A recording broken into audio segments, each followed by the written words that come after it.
الحمد للہ رب العالمین والعاقبۃ للمتقین والصلاة والسلام علی اشرف الانبیاء والمرسلین وعلی آلہ واصحابہ اجمعین. قال اللہ تعالی وتبارک فی شان حبیبہ مخبرا وآمرا ان اللہ وملائکتہ یصلون علی النبی یا ایھا الذین آمنوا صلوا علیہ وسلموا تسلیما. الصلاۃ والسلام علیک یا رسول اللہ وعلی آلک واصحابک یا محبوب رب العالمین. تمام حمد و ثنا، تعریف و توصیف اللہ جل مجدہ الکریم کی ذات بابرکات کے لیے، جو خالق کائنات بھی ہے اور مالک ششہات بھی. اللہ جل وعلا کی حمد و ثنا کے بعد رسول رحمت، شفیع معظم، نبی محتشم، حضور ختم المرتبت صلی اللہ علیہ وآلہ وسلم کے حضور ناز میں اپنی عقیدتوں، ارادتوں اور محبتوں کا خراج پیش کرنے کے بعد واجب الاحترام ذوی الاحتشام معزز و مکرم سامعین، خواتین و حضرات، السلام علیکم ورحمۃ اللہ وبرکاتہ. 4 روزہ فہم دین کے نام سے یہ نور افشاں پروگرام آج سے شروع ہو رہا ہے. اللہ ہمیں دین کا حقیقی فہم نصیب فرمائے. جب دین کو سمجھ لیں گے تو پھر عمل کی کوشش بھی ہوگی. یہ شکر ہے کہ ہم آنکھ کھولتے ہی شعور کی منزل میں قدم رکھتے ہی یہ جان لیا کہ ہمارا تعلق دین اسلام سے ہے. بلکہ ہم جب پیدا ہوئے تھے تو ہمارے کان میں اذان دی گئی. یہ ہمارے والدین کی جانب سے ہمیں انعام دیا گیا، مبارک دی گئی کہ تمہیں مبارک ہو، تم محمد عربی کے غلام بن کے آ رہے ہو. تو پھر جو ہی بچہ شعور کی، فہم کی آنکھ کھولتا ہے تو اس کو اللہ کا نام سکھایا جاتا ہے، حضور کا پیار اس کے رگ و ریشہ میں ڈال دیا جاتا ہے. مسلمانوں کے گھر میں پیدا ہونے کی وجہ سے اس کی عادات مسلمانوں والی ہوتی ہے. پھر شعور کی زندگی جوں جوں سفر کرتی ہے تو بہت کچھ سیکھنے کو ملتا ہے اور دین اچھی طرح سے طبع میں راسخ ہونا شروع ہو جاتا ہے. اگرچہ باقاعدہ درس گاہ میں کوئی شخص نہ بھی گیا ہو، پھر بھی اسے دین کے بارے میں خاصی معلومات ہوتی ہیں. یہ ہمارے معاشرت، ہماری اسلامی معاشرت کا فیضان ہے جو ہمیں نصیب ہوتا ہے. لیکن اس کے باوجود بہت ساری ایسی چیزیں ہیں جو سیکھنے سے ہی حاصل ہو پاتی ہیں، اور بہت سارے لوگوں کا نہ سیکھنے کی وجہ سے فہم دین ناقص رہ جاتا ہے. عمومی طور پہ ایمانیات کو اور عبادات کو دین سمجھا جاتا ہے. اللہ پر ایمان لانا، اس کے فرشتوں پر ایمان لانا، اچھی بری تقدیر پر ایمان لانا، عبادات میں نماز ہے، روزہ ہے، حج ہے، زکوٰۃ ہے، دیگر امور دین ہیں، تو ان دو چیزوں کو عموماً دین سمجھا جاتا ہے، جبکہ معاملات بھی دین میں شامل ہیں۔ ہم نے ایک دوسرے کے ساتھ معاملے کیسے کرنے ہیں، کاروبار کیسے کرنا ہے، بیع و شراء کے اصول و ضوابط کیا ہے، طلاق کے نکاح کے مسائل کیا ہیں، ازدواجی زندگی کو کس طرح ہم نے گزارنا ہے، بچوں کی تربیت کیسے کرنی ہے، یہ ساری چیزیں ہمارا دین ہمیں دیتا ہے۔ اور اسی طرح دین میں اخلاقیات بھی آتے ہیں۔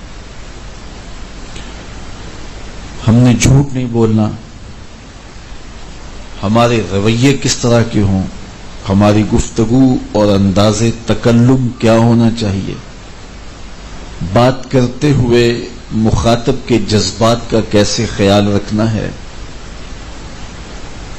ہم نے اپنے اخلاق کو بھی سنوارنا ہوتا ہے، اور قیامت کے دن جب نامہ اعمال میں چیزیں رکھی جائیں گی، سب سے زیادہ جس چیز کا وزن ہوگا وہ حسن اخلاق ہوگا۔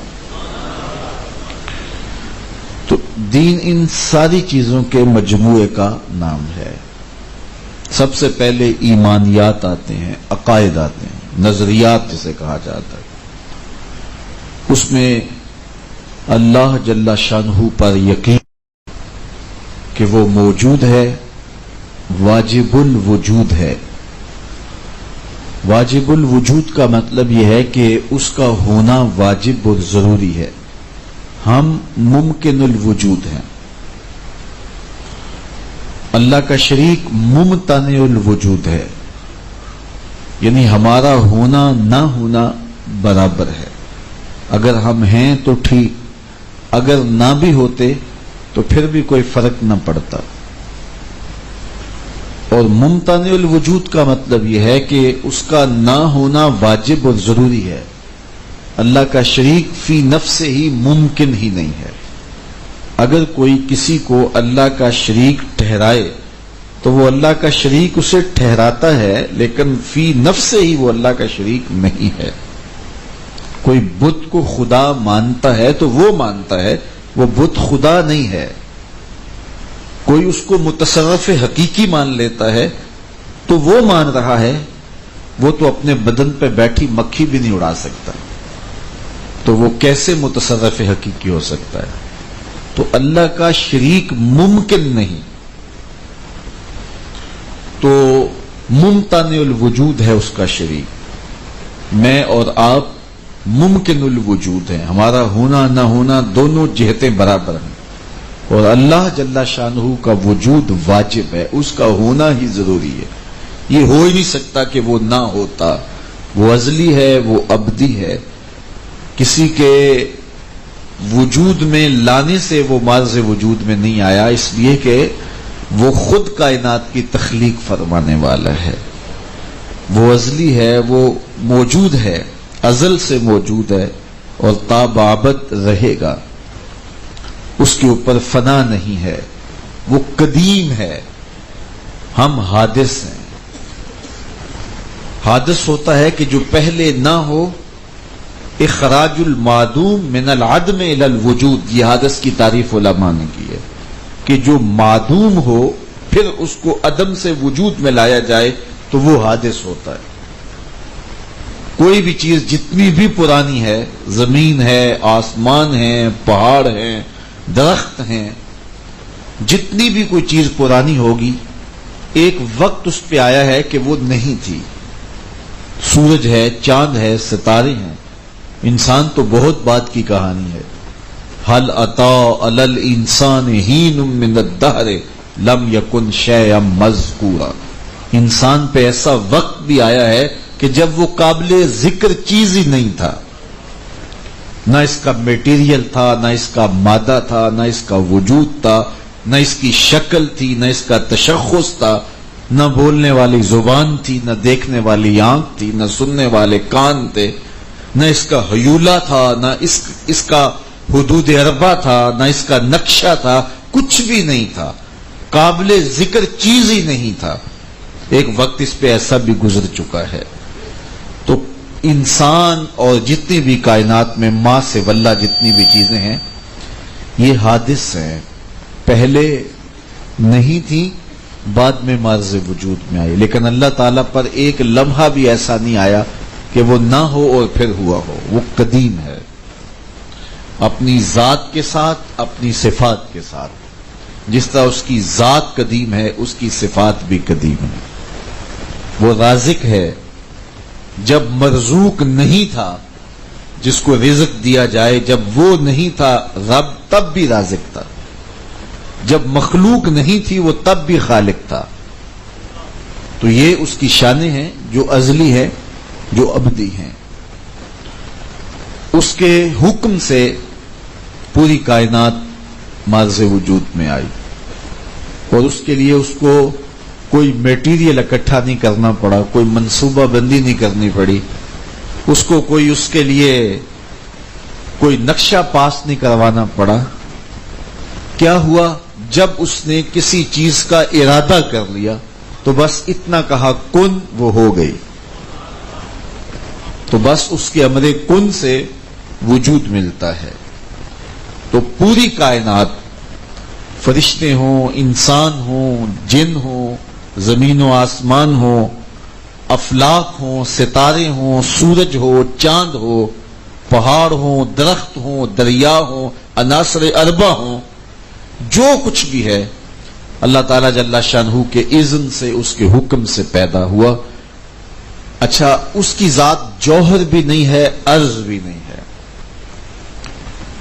پوری دنیا 10 چیزوں کا مجموعہ ہے، جسے ہمارے مناطق مقولات عشر کہتے ہیں۔ اس میں سے ایک جوہر ہے، باقی 9 عوارض ہیں۔ یہ ایک لمبی بحث ہے، لیکن اللہ کی ذات یہ ہے کہ وہ جوہر بھی نہیں ہے، وہ عرض بھی نہیں ہے۔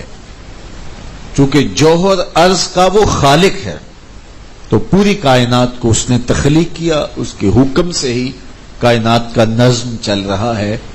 کسی درخت پر، وہ جنگل میں کہیں دور ہے جہاں تک کوئی انسان بھی آج تک نہیں گیا، وہاں بھی اگر کوئی درخت ہے اور اس کا ایک ایک پتا اس کے اذن، مرضی اور اس کے علم کے بغیر جنبش نہیں کر رہا۔ اسی طرح حضرت انسان کے اندر جو نظام ہیں، کتنے نظام اس نے رکھے ہیں، اربوں انسانوں کے سینوں میں رکھے گئے نظام اس کی مرضی اور اذن کے ساتھ جنبش میں ہے۔ وہ اگر نہ چاہے تو ہم ایک سانس بھی نہ لے سکیں۔ یہ سانسوں کی ڈوری لٹک رہی ہے، یہ صرف اس کے اذن سے، اس کی مرضی سے۔ وہ چاہے تو اس کائنات کو ایک آن میں برباد کر دے، ملیا میٹ کر دے، اور قیامت کے دن وہ زمین و آسمان کو ملیا میٹ کر دے گا۔ آسمان کو لپیٹ کے اپنے دائیں ہاتھ میں دست قدرت میں لے لے گا، اور زمین بھی لپیٹ دی جائے گی۔ اللہ اکبر! اس کی شانیں ہیں، اور اس کی صفات میں اور اس کی ذات میں اس کا کوئی شریک نہیں ہے۔ وہ عظیم المرتبت ذات ہے اور عظیم شانوں کا مالک ہے، اور اس کے اذن سے ہی کائنات میں زندگی ہے۔ وہ اگر نہ چاہے تو کوئی بھی متنفس ایک سانس نہ لے سکے۔ ہم تو اس کی عطا سے زندہ ہیں، لیکن وہ از خود زندہ ہے، اور اس کی صفت ہے حی۔ اور ہم تو قائم ہیں، اس کی مرضی سے قائم ہیں۔ اگر وہ نہ چاہے تو دھڑام کر کے 8 فٹ کا، 7 فٹ کا، 6 فٹ کا وجود زمین پہ ڈہ جائے، لیکن وہ قیوم ہے، وہ خود قائم ہے اور کائنات کو قائم کرنے والا ہے۔ جہاں جو ہے اس کے اذن سے، اس کے حکم سے قائم ہے۔ وہ علم رکھتا ہے، وہ قدرت رکھتا ہے، وہ طاقت رکھتا ہے۔ ہر مقدور چیز اس کی قدرت کے تحت ہے. اللہ تعالیٰ ہر چیز پہ قادر ہے، تو اس کا مطلب یہ ہے ہر مقدور پہ قادر ہے. جو چیز مقدور نہیں ہے تو اللہ تعالیٰ کی شان کے لائق ہی نہیں ہے کہ جو ہے وہ اللہ تعالیٰ جل شانہ کو اس پر قادر کہا جائے. جس طرح کے بعض لوگوں نے غلطی کی اور انہوں نے کہا کہ اللہ جھوٹ بولنے پہ بھی قادر ہے، یہ انہوں نے ٹھوکر کھائی، دین سمجھنے میں ان کو غلطی لگ گئی. جھوٹ ایک عیب ہے اور اس کو اللہ کی طرف منسوب ہی نہیں کیا جا سکتا. اب یہ بات کہی جاتی ہے کہ اللہ ہو کے قادر نہیں ہے، تو ہم کہتے ہیں کہ یہ قصور اللہ کا نہیں ہے، اس جھوٹ میں اہلیت ہی نہیں ہے کہ اللہ کی صفت بن سکے. علماء نے اس پر ایک بڑی خوبصورت مثال دی ہے کہ اگر کوئی کہے کہ اللہ تعالی ایسا پتھر پیدا کرنے پہ قادر ہے جس کو خود نہ اٹھا سکے، تو اب اس کا کیا جواب ہوگا؟ کہ ایسا پتھر پیدا کرے، اتنا بڑا پتھر، اتنا وزنی پتھر پیدا کرے کہ جس کو خود نہ اٹھا سکے. اگر وہ خود نہ اٹھا سکے گا تو عاجز ہوگا، اور اگر وہ جو ہے وہ اٹھا سکتا ہے اس کو، تو پھر اس کو قادر مانیں گے. تو یا قادر مانیں گے یا عاجز مانیں گے. تو علماء نے کہا نہیں، ایسا پتھر ممکن ہی نہیں ہے کہ پیدا ہو جس کو وہ نہ اٹھا سکے، جو اس کی دسترس سے باہر ہو. اس لیے جو ہے وہ ایسا پتھر جو ہے وہ ہو ہی نہیں سکتا کہ جس کو وہ خود اٹھا نہ سکے اور اس کو تخلیق کرے. تو یہ اس کی جو ہے وہ اس پتھر کی کمزوری ہے کہ وہ نہیں جو ہے وہ پیدا ہو سکتا ایسا، اس لیے کہ اللہ تعالیٰ جل شانہ قادر ہے تو عاجز نہیں ہے. تو یہ اس کی شانیں ہیں، اور اللہ تعالیٰ جل شانہ کے بارے میں ہم کوئی تصور نہیں کر سکتے. دیکھیے، میں زید کہوں گا تو اس کا کوئی نقشہ ذہن میں آئے گا کہ اس طرح کی شکل ہوگی، آپ نے نہیں بھی دیکھا ہوگا. میں کسی عالم دین کا ذکر چھیڑ دوں گا، کسی ولی کا ذکر چھیڑ دوں گا، تو آپ کے ذہن میں، تصور میں اس کا کوئی جو ہے وہ خیال تو آئے گا، کوئی نقشہ تو آئے گا، کوئی اس کی خوبصورت شکل تو آپ کے ذہن میں آئے گی. میں کسی پھول کا ذکر چھیڑوں، کسی جزیرے کا ذکر چھیڑوں، کسی پرندے کا ذکر چھیڑوں، کسی پہاڑ کا ذکر چھیڑوں، مرغزار کا، لالا زار کا، جوئے بار کا، جس کا بھی ذکر چھیڑوں، تو آپ کے ذہن میں کوئی نہ کوئی صورت تو آئے گی. اللہ تعالی جل شانہ کے ذکر سے کوئی شکل ذہن میں اگر آئے تو اس کی نفی کرنی ہے، کیونکہ اس لیے کہ وہ خیالوں کی حدود سے برا ہے. پھر کیسے جانے کہ وہ ہے؟ تو ہم صرف دل سے مانتے ہیں کہ وہ ہے، تیقن ہے وہ ہے. مثال اس لیے نہیں دے سکتے، لیسا کمثلہ شیء، اس کی مثل کوئی چیز ہی نہیں ہے. کوئی مثل ہو تو مثال دینا، تو مثل ہی نہیں ہے، تو پھر اس لیے سمجھا ہی نہیں جا سکتا. جس طرح ایک نابینا ہو، اندھا ہو، اس کو اگر سمجھانا چاہیں کہ سرخ رنگ اس طرح کا ہوتا ہے، جو پیدائشی نابینا ہے، تو آپ اس کو کس طرح سمجھا سکتے ہیں کہ سرخ رنگ اس طرح کا ہوتا ہے، نیلا رنگ اس طرح کا ہوتا ہے، سیاہ رنگت یہ ہوتی ہے، سفید رنگت یہ ہوتی ہے؟ اس کو کبھی نہیں آپ سمجھا سکتے. تو وہ مانتا ہے کہ سرخی ہوتی ہے، لیکن کوئی تصور ایک ایسے شخص کے ذہن میں سرخی کا، سفیدی کا، سیاہی کا ہوتا ہی نہیں ہے جس نے پیدائشی طور پہ کبھی دیکھا ہی نہیں ہے. وہ ایک حافظ جی کی کھیر مشہور ہے، آپ نے بھی سنی ہوگی مثال، کہ وہ کوئی پیدائشی نابینا تھے حافظ صاحب. تو ان کے پاس کوئی شخص آئے اور کہا حافظ جی کھیر کھانی ہے. تو انہوں نے کبھی کھیر کھائی نہیں تھی. تو انہوں نے کہا کہ کھیر کیسی ہوتی ہے؟ انہوں نے کہا جی چٹی سفید ہوتی ہے. تو انہوں نے کہا کہ چٹی سفید کیا ہوتی ہے؟ تو انہوں نے کہا کہ وہ دودھ کی طرح سفید. تو انہوں نے جو ہے وہ دودھ کی سفیدی بھی نہیں دیکھی تھی. کہا کہ وہ سفید کس طرح کا ہوتا ہے؟ تو انہوں نے کہا جس طرح وہ بگلا ہوتا ہے نا، اس طرح کا سفید. تو انہوں نے کہا کہ بگلا کس طرح کا سفید ہوتا ہے؟ انہوں نے اپنے ہاتھ کو ایسے کر کے کہا کہ آپ جی ہاتھ دکھاؤ، میں تمہیں بتاؤں کہ کس طرح کا بگلا ہوتا ہے. تو پھر جو ہے وہ انہوں نے ہاتھ پھیرا تو کہنے لگے اس طرح کی ٹیڑھی کھیر مجھ سے نہیں کھائی جائے گی. تو اب ایک نابینے کو آپ سمجھانا چاہیں کہ سفید رنگت کیا ہوتی ہے، سرخ رنگت کیا ہوتی ہے، سیاہی کیا ہوتی ہے، تو ساری زندگی بھی لگے رہیں اس کو سمجھا پائیں گے؟ کبھی بھی نہیں. اس لیے کوئی پیدائشی نابینا ہے. جب اس کو سمجھائیں گے تو کسی مثال سے سمجھائیں گے. تو یہ تو کوئی اور رنگ دیکھا ہی نہیں. دیکھو آپ نے کوئی رنگ نہیں دیکھا. فرض کرو کسی کمپنی نے کوئی کپڑا نکالا ہے اور اس کے اندر رنگوں کی ملاوٹ سے کوئی نیا رنگ پیدا کر لیا ہے, تو میں آپ کو بتا سکتا ہوں کہ یہ جو ہے وہ سرخ رنگت ہے, اس کو تھوڑا سا انہوں نے پیلے میں مکس کیا ہے تو اس طرح کی رنگت بنی ہے. تو میں آپ نے پیلا بھی دیکھا ہے, آپ نے یہ سرخ بھی دیکھا ہوا ہے, تو میں کہوں کہ اتنے فیصد انہوں نے پیلا ڈالا ہے, اتنے فیصد سرخی ڈالی ہے, تو آپ کے ذہن میں کوئی نہ کوئی تصور اس رنگ کا اس لیے آ جائے گا کہ آپ نے پیلا رنگ بھی دیکھا ہے اور سرخ رنگ بھی دیکھا ہے. اور جس نے پیدائشی طور پہ سرخ بھی نہیں دیکھا اور پیلا بھی نہیں دیکھا, وہ تو سرخ کو نہیں سمجھ سکے گا, پیلے کو نہیں سمجھ سکے گا, اس کے درمیان جو رنگ بنا اس کو کیسے سمجھ سکے گا. تو جو پیدائشی نبینا ہے اس کو کوئی مثال نہیں دی جا سکتی, اس لیے کہ اس کے نظر میں کوئی مثل نہیں ہے. لہذا بندہ ساری زندگی بھی پرواز کرے اور محنت کرے لیکن اللہ کے بارے میں کوئی تصور قائم نہیں کر سکتا. کیوں؟ لیسا کمثلہ ہی شیء, اس کی مثل کوئی چیز ہی نہیں ہے. تو کوئی مثل ہو تو جو ہے وہ کوئی مثال دے.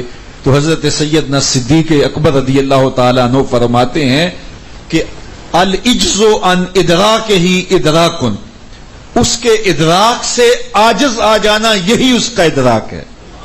جب چل چل کے بندہ تھک جاتا ہے اور ایک جگہ کہتا ہے میری بس یہی اس کو ماننا ہے. اس لیے کوئی تصور, کوئی خیال آئے تو وہ اللہ تعالیٰ کے بارے میں اگر کوئی پیدا ہونے لگے, کوئی شکل صورت پیدا ہونے لگے, اس کی نفی کر دو. اس کی کوئی مثل ہی نہیں ہے, اس کی کوئی مثال ہی نہیں ہے. لیسا کمثلہ شیء, تو وہ ذات اس کے باوجود جو خیال میں بھی نہیں آ سکتی, سوچ میں بھی نہیں آ سکتی, عقل میں بھی نہیں آ سکتی, فہم میں بھی نہیں آ سکتی, ادراک میں بھی نہیں آ سکتی, لیکن یقین اتنا ہے کہ آج کل ماہ سیام میں کڑکتی دھوپ, برستی گرمی, زبان کانٹا, حل خشک, ٹھنڈا پانی دستیاب, کوئی دیکھ بھی نہیں رہا, ایک گھونٹ بھی حلق سے نیچے نہیں اتارتے, میرا اللہ مجھے دیکھ رہا ہے. اس ذات پر اتنا یقین, اس قدر تیقن. تو یہ یقین پیدا کیسے ہوا؟ اس لیے پیدا ہوا کہ ہم نے تو نہیں دیکھا, محمد عربی نے تو دیکھا ہے. تو اس لیے یقین اس گواہی کے ساتھ پیدا ہوا.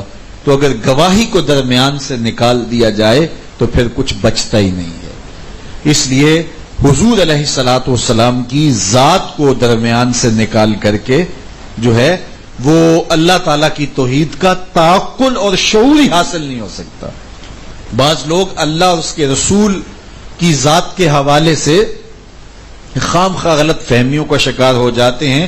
رسول کریم کے حوالے سے جب تیقن اور محبت پیدا ہونے لگے تو انہیں خام خواہ توحید خطرے میں محسوس ہونے لگتی ہے. تو توحید مارز خطر میں نہیں ہوتی, حضور کو ماننے سے توحید اور پختہ ہوتی ہے, اس لیے کہ توحید کا پتہ ہی اس در سے نصیب ہوا ہے. تو یہ غلط فہمی ہے کہ جو ہے وہ حضور کا انکار کر کے خدا کا پتہ حاصل کر لیا جائے. خدا کا پتہ ہی اس در سے ملا ہے, انبیاء کے وجود سے ملا ہے. تو یہ غلطی جنہیں لگ گئی انہوں نے توحید کو بھی کھو دیا, توحید کو بھی چھوڑ دیا. علامہ رومی نے یہاں بڑی خوبصورت ایک مثال دی ہے کہ ایک شخص تھا, وہ بھینگا تھا, اسے دو نظر چیزیں آتی تھی. ایک چیز دیکھتا تو اسے دو نظر آتی تھی. تو استاد نے ان کو کہا کہ اندر سے جا کے آئینہ لے کر کے آؤ. تو وہ گیا تو اس کو دو نظر آئے. تو اس نے آ کے استاد سے کہا استاد جی کون سا لے کر آؤں؟ دو پڑے ہوئے وہاں آئینے. استاد سمجھ گیا کہ یہ بھینگا ہے اور اس کو دکھائی نہیں دے رہا اور ایک کا دو نظر آ رہا ہے. اس نے کہا ایک توڑ دو اور دوسرا لے آؤ. اور وہ گیا اور جا کے ایک کو اس نے توڑ دیا تو دوسرا بھی ٹوٹ گیا.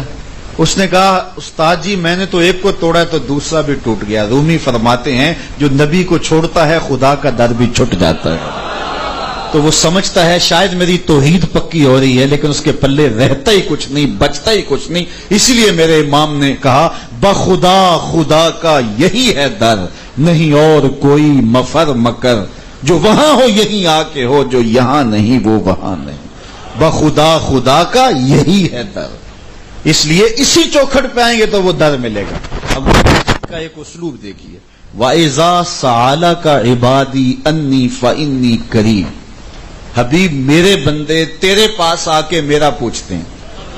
ذرا توجہ چاہوں گا، بندے میرے ہیں، آتے تیرے پاس ہیں، پوچھتے پھر میرا ہیں.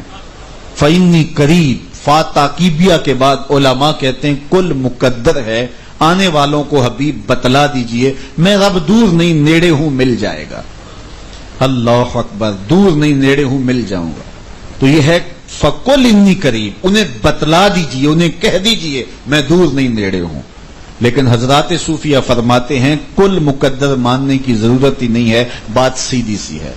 اے حبیب میرے بندے مجھے ڈھونڈتے ڈھونڈتے جب تیرے تک آ گئے، میں پھر بھی دور ہوں. جب میرے بندے مجھے ڈھونڈتے ڈھونڈتے تیرے تک آ گئے، تو محبوب جو تیرے تک آ گئے وہ میرے تک آ گئے. تیرے تک پہنچنا ہی تو میرے تک پہنچنا ہے نا. یہ تیرے سے آ کے میرا پوچھ رہے ہیں، تو محبوب تیری گلی میں جو آ گیا، تیرے ڈیرے پہ آ گیا، وہ میری چوکھٹ پہ پہنچ گیا. بخدا خدا کا یہی ہے در، نہیں اور کوئی مفر مکر. جو وہاں ہو یہیں آ کے ہو، جو یہاں نہیں وہ وہاں نہیں. وہی لامکاں کے مکی ہوئے، سر عرش تخت نشیں ہوئے. وہ نبی ہیں جس کے ہیں یہ مکان، وہ خدا ہے جس کا مکان نہیں. تو لوگوں نے جو ہے وہ اس طرح دیکھا، تو ایک آئینہ توڑا تو دوسرا بھی نہ بچ پایا. جب نبی کا دامن چھوٹا تو مالک کی دہلیز بھی چھوٹ گئی. ہمارے استاد ایک بڑی خوبصورت بات کیا کرتے تھے. وہ فرمایا کرتے تھے کہ ہم یہ نہیں کہتے کہ اللہ اور اس کے رسول کی ذات ایک ہے. ہم یہ نہیں کہتے، یہ کہیں گے تو شرک ہوگا. ذات ایک نہیں ہے لیکن بات ایک ہی ہے. ذاتیں دو نہیں ہیں، ذات ایک نہیں ہے، ذاتیں دو ہیں لیکن باتیں دو نہیں ہیں. تو اس چوکھٹ پہ آئے تو وہاں خود بخود پہنچ گئے. تو جو یہاں نہیں آیا وہ وہیں بھی نہیں پہنچ سکا. تو بھینگے کی طرح آئینے نہ توڑتے پھریں.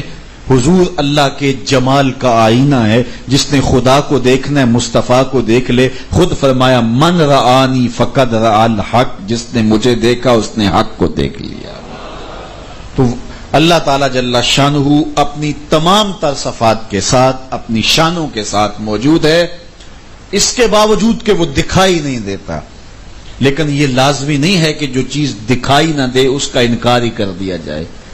ایک نوجوان میرے پاس ایک زمانے میں آیا تو مجھے کہنے لگا کہ میں کچھ ایسے لوگوں کے پاس اٹھنے بیٹھنے لگا ہوں جو وجود باری کا انکار کرتے ہیں.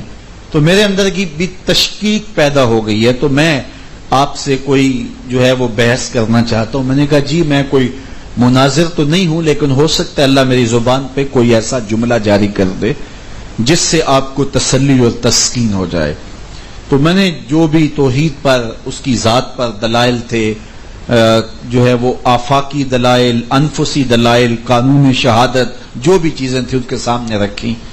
تو وہ کہنے لگا کہ وہ ایک بات کرتے ہیں سارے، تو میں آپ سے کرتا ہوں کہ اللہ تعالیٰ اگر موجود ہے تو دکھاؤ. میں نے کہا کہ لازمی نہیں ہے کہ جو چیز جو ہے وہ نظر نہ آتی ہو تو اس کا انکار کر دیا جائے. کچھ چیزیں مبصر ہوتی ہیں، کچھ چیزیں غیر مبصر ہوتی ہیں. یعنی کچھ چیزیں ہیں آنکھ سے دیکھی جاتی ہیں اور کچھ چیزیں ہیں وہ آنکھ سے نہیں دیکھی جا سکتی، زبان سے چکھ کے دیکھی جا سکتی ہیں. وہ خاتون ڈالتی ہے نا وہ شوربہ اور زبان پہ رکھ کے دیکھتی ہے یہ اس میں نمک زیادہ تو نہیں ہے، لیکن اگر اس شوربے کا قطرہ آنکھ میں ڈال دیا جائے تو پھر پتہ چل جائے گا نمک زیادہ یا تھوڑا ہے.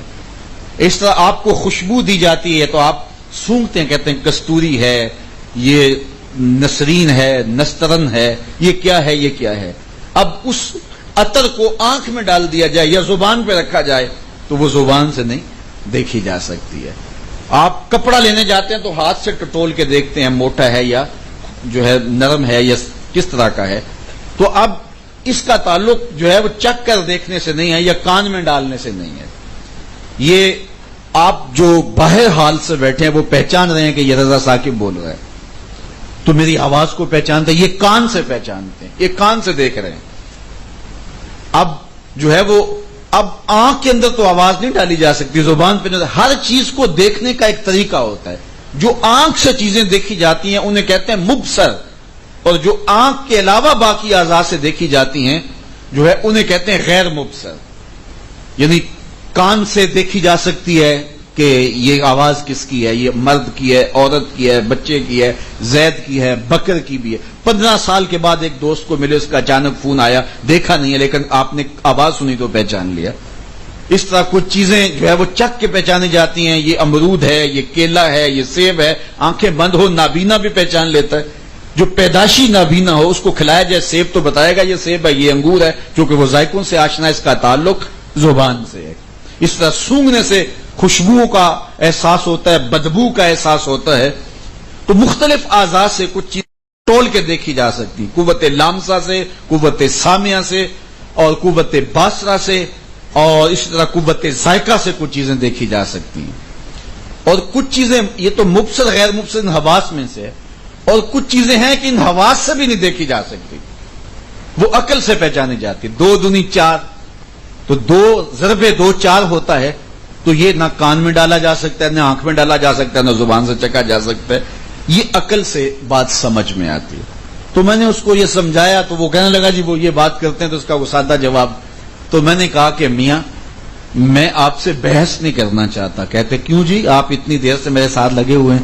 میں نے کہا کہ آپ سے کیوں بحث کروں، آپ فضول آدمی، آپ میں تو عقل ہی نہیں ہے۔ تو وہ کہنے لگے میں ایڈوکیٹ ہوں۔ میں نے کہا عقل ہے تو دکھاؤ۔ تو سوچ میں پڑ گئے۔ میں نے کہا تم عقل دکھاؤ، میں خدا دکھا دیتا ہوں۔ تو وہ کہتے ہیں کہ میں باتیں اچھی کر رہا ہوں، میری گفتگو مرتب ہے، منظم ہے، دلائل کو ترتیب سے جوڑ کے آپ کے سامنے رکھ رہا ہوں، تو یہ عقل کی دلیل ہے۔ تو میں نے آپ کی عقل آپ کی اداؤں سے پہچانی گئی نا؟ کہنے لگا بالکل۔ تو میں اللہ تعالیٰ جل شانہ اپنی شانوں سے پہچانا جاتا ہے۔ یہ سائے کس نے پھیلائے، یہ سورج روز مشرق سے نکلتا ہے، مغرب میں غروب ہوتا ہے، تو وہ اپنی شانوں سے پہچانا جاتا ہے۔ آفاق و انفس کے اندر پھیلے ہوئے دلائل سے پہچانا جاتا ہے۔ اللہ نے قرآن مجید میں فرمایا کہ ھذا عذب فرات وھذا ملح اجاج، یہ 2 کھاری سمندر اور آب شیریں اور آب شور اکٹھے چلتے ہیں، اور یہ جو ہے وہ آج بھی موجود ہیں۔ میرا ایک دوست گیا تو وہاں سے پانی بھر کے لایا اور باقاعدہ بوتل میں کہنے لگا میں آپ کے لیے تحفہ لے کر آیا ہوں۔ تو میں نے دیکھا پانی، میں نے کہا آب زمزم لے کر آئے ہو؟ کہتے نہیں وہ آپ نے کہیں بیان کیا تھا کسی درس میں، تو میں وہاں گیا تھا تو میں نے کچھ ادھر سے پانی بھرا کچھ ادھر سے پانی بھرا، اور اس بوتل کے اندر 2 پانی مکس کر کے آپ کے لیے تحفہ کے طور پہ لے، اب بھی میرے پاس وہاں پڑا ہوا ہے۔ تو یہ 2 دریا ہیں جو دریافت ہو چکے ہیں۔ اللہ قرآن میں فرماتا ہے یہ سمندر کے اندر 2 پانی کی روئیں بہتی ہیں، ھذا عذب فرات، یہ سخت کڑوا، ھذا ملح اجاج، یہ سخت میٹھا اور یہ سخت کڑوا، اور دونوں روئیں میلوں تک اکٹھی چلتی ہیں، درمیان میں کوئی آڑ نہیں، دیوار نہیں، پہاڑ نہیں، ایک دوسرے سے پانی ٹکراتے ہیں، میلوں تک اکٹھے چلتے ہیں، کڑوا میٹھا نہیں ہوتا، میٹھا کڑوا نہیں ہوتا۔ اللہ فرماتا ہے بتاؤ رب کے علاوہ کون کر سکتا ہے؟ تو یہ اس کی شانیں ہیں۔ آدم علیہ السلام سے لے کر قیامت تک پیدا ہونے والے آخری انسان کے انگوٹھے کے نشان نہیں جڑتے آپس میں۔ بڑی سے بڑی کمپنی بھی ہوگی، کسی چیز کے ماڈل 2 نکال دے گی، 4 نکال دے گی، کتنے نکالے گی؟ اس سے زیادہ تو نہیں نکالے گی۔ لیکن دیکھیے 2 آدمیوں کی شکلیں آپس میں نہیں ملتی، ناک بھی اسی جگہ پہ، کان بھی اسی جگہ پہ، آنکھیں بھی اسی جگہ پہ، زبان ہونٹ بھی اسی جگہ پہ، لیکن ایک ہی باپ کے بیٹے ہیں، 8 بیٹے ہیں، شکلیں کہتے ہیں بالکل ان کی شکلیں آپس میں ملتی ہیں، آپس میں ملنے کے باوجود آپس میں نہیں ملتی۔ تو یہ کون کر رہا ہے؟ اللہ کے علاوہ کوئی ہے کسی میں یہ طاقت؟ تو کائنات کو دیکھو، آفاق کو دیکھو، یہ درختوں کے جو پتے ہوتے ہیں، 2 پتوں کو کمپیوٹر میں رکھو لا کے، تو 2 پتوں کے ریشے آپس میں نہیں ملتے۔ ہزاروں لاکھوں تتلیاں ہیں، ان کے پر دیکھو لا کے، بظاہر ایک جیسے لگ رہے ہیں لیکن دونوں کے پر ایک جیسے نہیں ہیں۔ ہم تو شاید پہچان نہیں سکتے، لیکن یہ جو ذمہ دار ہوتے ہیں یہ بھینسوں اور گائیوں کو پہچان لیتے ہیں، ان کی شکلیں ایک جیسی لگ رہی ہوتی ہیں لیکن ان کی بھی شکلیں ایک جیسی نہیں ہوتی۔ مجھے بتاؤ یہ رب کے علاوہ کون ہے ایسا تخلیق کار؟ تو اگر غور کریں، تفکر کریں، تدبر کریں تو اس کی ذات کا کبھی بھی انکار نہیں ہو سکتا۔ اس نے اس کائنات کو پیدا کیا ہے۔ حضرت امام شافعی علیہ رحمہ درخت کے نیچے بیٹھے تھے، شہتوت کے درخت کے نیچے، تو کسی نے کہا اللہ کے ہونے کی دلیل تو امام شافعی نے کہا یہ شہتوت کا درخت. کہا وہ کیسے؟ کہا دیکھو کہ اس کی جڑوں کا رنگ اور ہے، چھال کا رنگ اور ہے، پتوں کا رنگ اور ہے، پھل کچا ہو تو رنگ اور ہے، پک جائے تو رنگ اور ہے. پھر اسی شہتوت کو بکری کھاتی ہے تو مینگنیاں کرتی ہے، گدھا کھاتا ہے تو لید کرتا ہے، گائے کھاتی ہے تو گوبر کرتی ہے، شہد کی مکھی چوستی ہے تو شہد بنتا ہے، اور ریشم کا کیڑا چاٹتا ہے تو ریشم بنتا ہے. میٹیریل ایک ہے، نتیجے الگ الگ پیدا ہو رہے ہیں. اللہ اکبر. ایک بڑھیا چرخا کاٹ رہی تھی تو کہا اللہ کے ہونے کی دلیل. کہا میرا چرخا. کہا کیا مطلب؟ کہا کہ یہ چرخا میں چلاؤں تو چلتا ہے، خود تو کبھی چلا ہی نہیں، تو یہ زمین و آسمان کا چرخا بغیر کسی کے چلانے ہی چل رہا ہے. تو کہا اللہ کے ایک ہونے کی دلیل. کہا وہ بھی میرا چرخا. وہ کیسے؟ کہا میں ایک ہوں تو ایک ڈگر پہ چلتا ہے نا، اگر دو ہوتی تو ایک کہتی کہ ادھر چلاؤں گی، دوسری کہتی ادھر چلاؤں گی، درمیان میں چرخا ہی ٹوٹ جاتا. صدیوں سے جو چرخا ایک سمت پہ چل رہا ہے اس کے ایک ہونے کی دلیل ہے. تو اگر ہم غور کریں، تدبر کریں تو اس کی ذات پر آفاق میں، انفس میں کتنی دلیلیں پھیلی ہیں.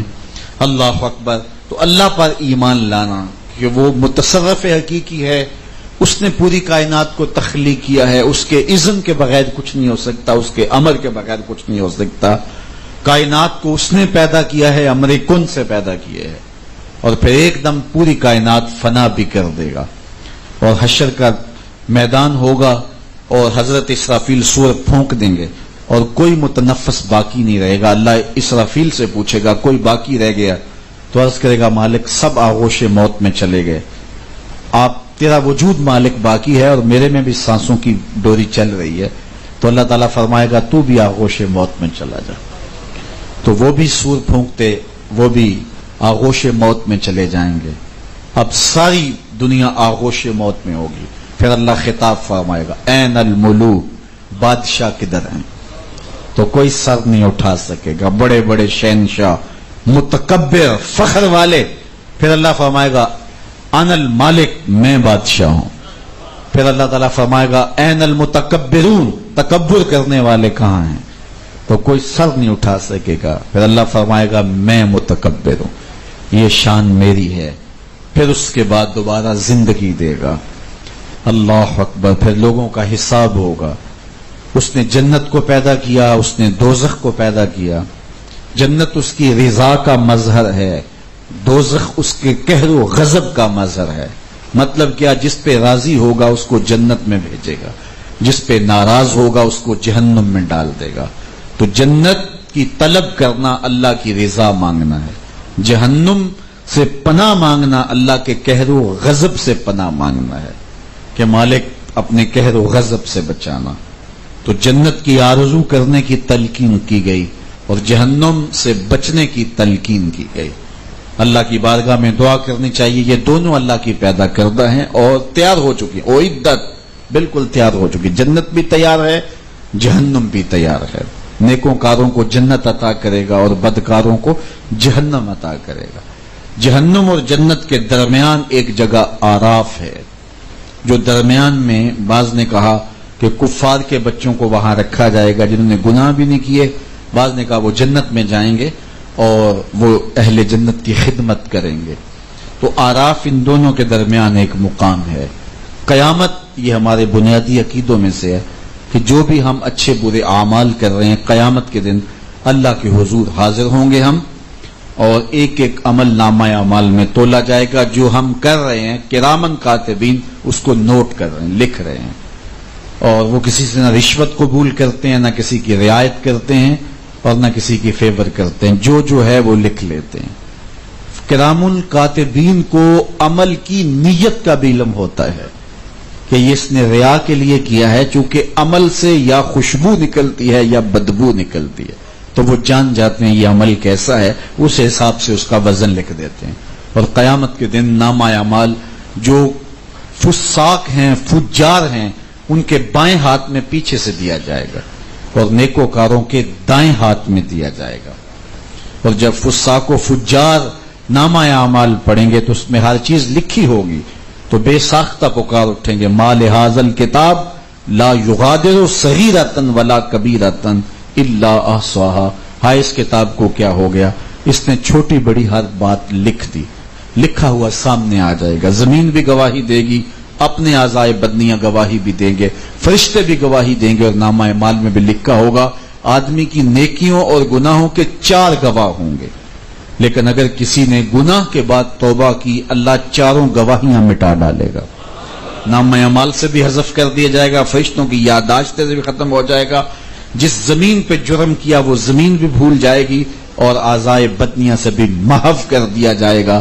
تو نیکی گناہ کے بعد سچی توبہ انسان کو ایسے کر دیتی ہے جیسے ابھی ماں کے پیٹ سے جنم لیا ہو، اور اس کی رحمت کا در کھلا ہے. توبہ کا دروازہ بند ہوگا قرب قیامت میں. قیامت سے 40 سال قبل سورج مغرب میں غروب ہوگا، غروب ہونے کے بعد دوبارہ پھر نکل آئے گا، اور پھر نصف النہار تک آئے گا، اور پھر دوبارہ غروب ہو جائے گا. یہ اعلان ہوگا اس بات کا کہ اب توبہ کا دروازہ بند ہو گیا. اب کوئی توبہ کرے بھی تو اس کی توبہ قبول نہیں ہوگی. اور پھر اہل ایمان آہستہ آہستہ آہستہ جو ہے وہ آغوش موت میں جانا شروع ہو جائیں گے. ایک سرد ہوا چلے گی جو اہل ایمان کی بغلوں کے نیچے سے گزرے گی، اور جس کی بغل کے نیچے سے گزرے گی وہ آغوش موت میں چلا جائے گا. ایمان کے بعد پھر دوبارہ کفر پھیل جائے گا. یعنی حضرت امام مہدی کے نزول اور حضرت عیسیٰ کے تشریف لانے کے بعد جو ہے وہ نزول کے بعد حضرت امام مہدی کے آنے کے بعد پوری دنیا ایمان سے بھر جائے گی. امن، پائیدار امن قائم ہوگا، حتیٰ کہ سانپ انسان کو ڈسنا چھوڑ دیں گے. ان کے اندر ہمت نہیں ہوگی کہ خلیفہ وقت کی موجودگی کے اندر انسان کو ڈسنے کی جرأت کر سکے.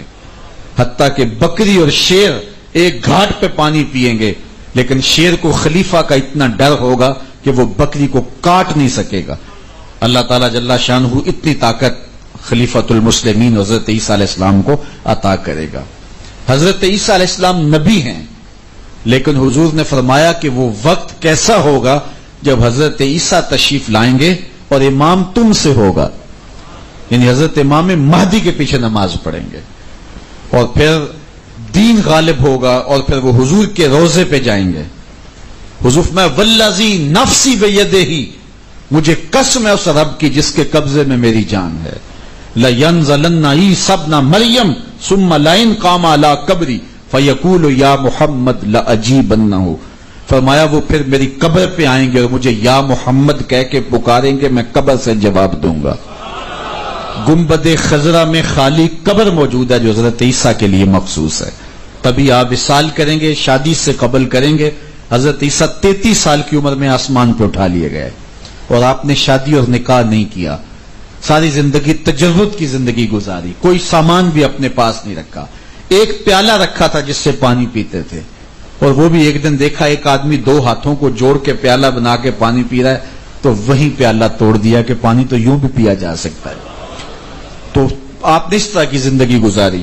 لیکن قرب قیامت میں آئیں گے تو پھر شادی بھی کریں گے، بچے بھی ہوں گے، حضور کے دین کا غلبہ ہوگا. پھر حضور کی قبر انور کے پاس جائیں گے، اور اسلام کے جھنڈے کو اونچا کرنے کے بعد حضور کو جا کے سلام کریں گے. حضور قبر سے جواب دیں گے. پھر فوت ہوں گے، پھر دفن حضور کے قدموں میں ہوں گے. اللہ اکبر. اس طرح حضرت امام مہدی بھی تشریف لے جائیں گے، اور اس کے بعد پھر کفر پھیل جائے گا. تو قیامت مسلمانوں پہ نہیں آنی، قیامت کافروں پہ آنی ہے. تو یہ قیامت کا عقیدہ، اس پر ہمارا ایمان ہونا چاہیے. اسی طرح برزخ کا عقیدہ، اس دنیا کے اندر سے ہم مرنے کے بعد قیامت سے پہلے کی زندگی، موت اور قیامت کے درمیان کی زندگی برزخ کی زندگی ہے. اس میں 3 سوال عقیدے کے بارے میں، من ربوں کا، ما دینوں کا، ما کنت تقول فی ھذا الرجل. یہ 3 سوال ہیں. جو ان میں پاس ہو گیا وہ سرخرو ہو گیا، جو ناکام ہوا وہ سخت خسارے کا سودا کر بیٹھا. پھر قبر کے اندر کھڑکی کھول دی جائے گی، یا جنت کی یا جہنم کی. جس کے قبر میں جنت کی کھڑکی کھولی جائے گی تو وہ موج میں ہوگا، اور قیامت اس کے لیے دیر نہیں ہوگی. ایسے ہوگا کہ جس طرح ایک خوب روح لڑکی ہے، اس کے گلے میں موتیوں کا ہار ہے، اور اس نے اس کے گلے میں اس ہار کو ہاتھ ڈالا تو وہ ٹوٹ گیا. تو اس کے موتی گر گئے اور وہ موتی اکٹھے کرنے لگ گیا. ابھی پورے اکٹھے نہیں ہوں گے کہ قیامت قائم ہو جائے گی. لیکن جس کی قبر جہنم کے گڑھوں میں سے گڑھا بن گیا اس کو سخت اذیت کا شکار ہونا پڑے گا. اچھی بری تقدیر، انبیاء پر ایمان اور ایمانیات کے دیگر جو ہے وہ شعبہ جات، انشاءاللہ اس پہ کل بات ہوگی.